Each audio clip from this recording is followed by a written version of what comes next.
Right, so in terms of your structure, there are different ways in which you can structure your literature review. I think somebody was talking about historical before, and that will be chronological. So in chronological, what you do is that you order your literature in order of appearance. So say somebody published in 1920, another one in 1940, another one in 1960. So the 1920 will come before 1940. So in 1940, it was found that so. And so in another study in 1960, this was also reported, so perhaps maybe similar findings. So that helps you to show a trend or how things have emerged or historically or changed historically. Over time. Yeah, over time. So if your PhD or your research has to do with historical changes or maybe change over time, then perhaps maybe chronological way of presenting your literature review might be appropriate. You also have a thematic approach.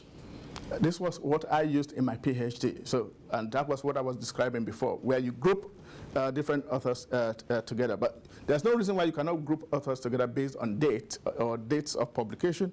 But here, what you are doing, you are just grouping them together based on themes. Yeah. One of the themes might be gene. The other one might be population, categorizing based on population.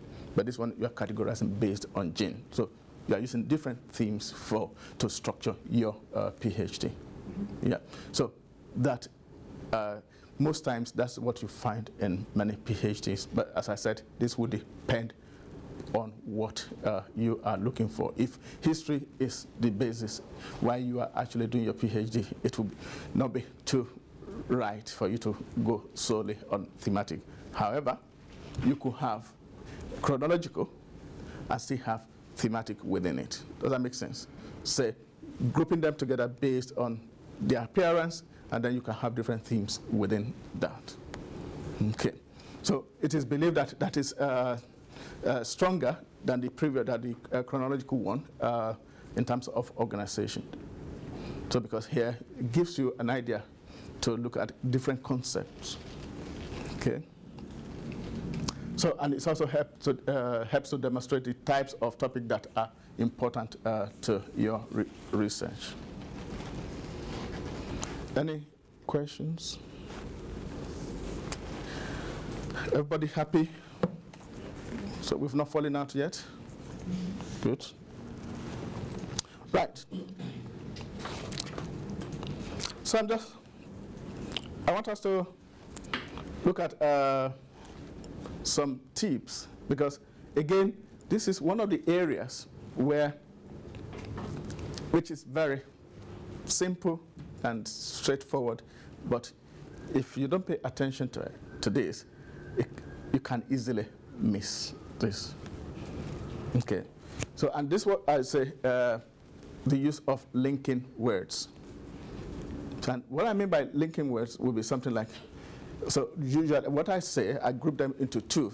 When you have, say, two materials or two articles on a particular subject, and you are trying to critique the article, again, coming back down to the argument you were talking about before. So to make an argument, so you need to show how this body of work or these findings, how they relate to the previous one. So if they relate or if they agree, so you can be saying something like similar or similarly. So if authors or different papers or different studies have similar conclusions, so what you need to do is to use something like also, moreover, furthermore, additionally, in addition, Fatoye found this paragraph or the previous sentence. Does that make sense? And then if, say, our findings don't agree with what has been reported before, so I'll be using things like, however, Fatoye found this, or reported this, or believed. Does that make sense? Yeah. Or, on the other hand, nonetheless, conversely, and so on and so forth. So just to give you some examples. With this, you are able to link one idea to the next. You are able to link one study to another study. You are able to link one findings from one study to another study.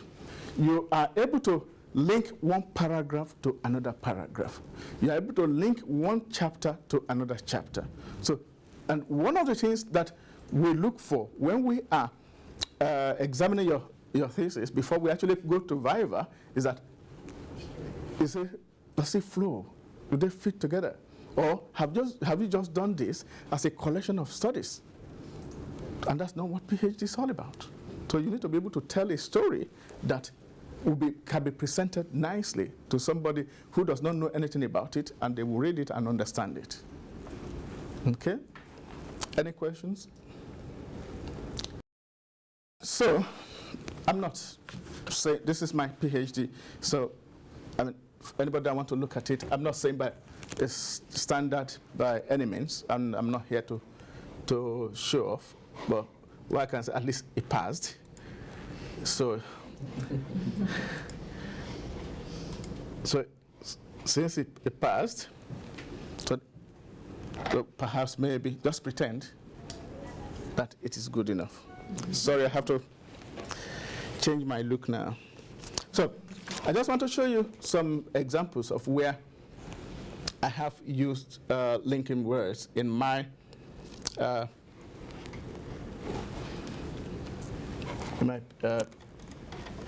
PhD.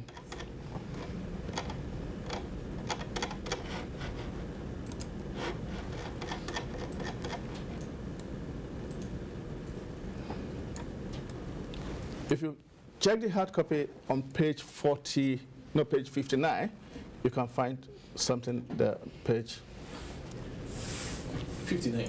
Page 59.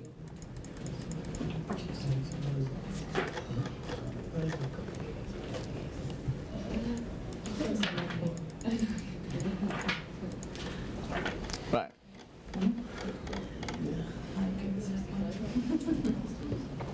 So one of the things that you need to think about is, as I said, you need to link section to paragraph to paragraph first, section to section, and then chapter to chapter, because they need to fit, as I said before.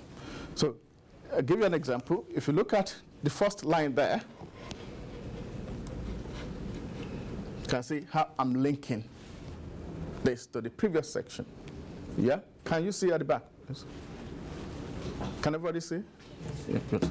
So I'm saying the previous section showed this.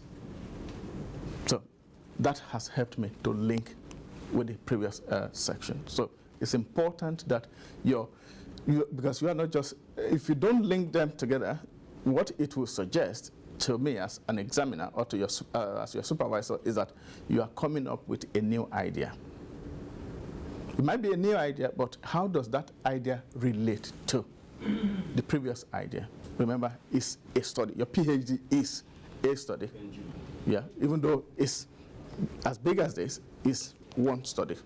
You might have different experiments within it, but it is one study. It is one qualification. So remember that. Okay? And then there's another one on page 40. I think it's page 48. Page 48 and 40.